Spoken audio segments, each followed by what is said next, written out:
ఒక బీఆర్ఎస్ గురించి ఒక డౌట్ చాలా మందికి చాలా చోట్ల ఉంది. నేను కూడా కేటీఆర్ని చాలా మందిని అడిగాను, ఎవరు కరెక్ట్ చెప్పలే, మీరే రైట్ పర్సన్.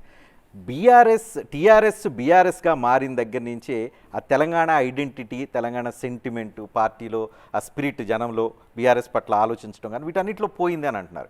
బీఆర్ఎస్ తిరిగి టీఆర్ఎస్ అవుతుంది, పేరు మారుస్తారని కూడా ఇంకో పెద్ద స్పెక్యులేషన్ ఉంది, కొంతమంది రకరకాలుగా చెప్తున్నారు.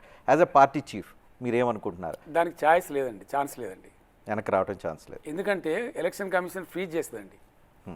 సరే మారిన తర్వాత ఫ్రీజ్ చేస్తుంది, 5-6 సంవత్సరాల దాకా మళ్ళీ ఎవరికి ఇవ్వరు అది ఆ టైటిల్. అది ఎలక్షన్ కమిషన్ రూల్. ఇప్పుడు మీరు వెనక్కి అడుగుదామన్నా కూడా కుదరదు, మీరు అసలు ఆలోచనే ఉన్నది, అవసరం కూడా లేదండి. అవసరం.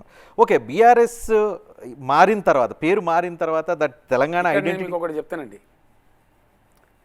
It is not really the symbol which really works, it is not the name which really works, it is the mind of the voter which really works. అందుకు నేనే మంచి ఉదాహరణ.